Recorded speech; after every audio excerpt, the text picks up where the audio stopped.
जेव्हा ही मोठी येईल तेव्हा ती बोलेल आल्या मागे जेव्हा ही मोठी येईल तेव्हा सांगितली गावला लावायची सौम्या जेव्हा चिरू सौम्या बघेल ना तेव्हा ती बोलेल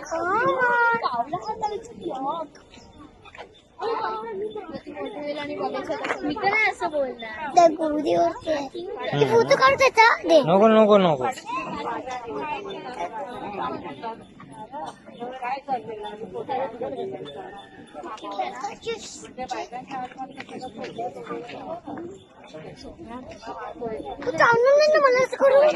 नको नको करू वास घेतो तो तुमचा मग तुला कळलं तुम्ही कोण आहे चांगला माणूस आहे की नाही आणि मग तुम्हाला हात लावायला देतो वास घेतोय तो वास घेतोय आता आता वरती हात लाव वरती त्याचं नेक हे नको हो मला मात्र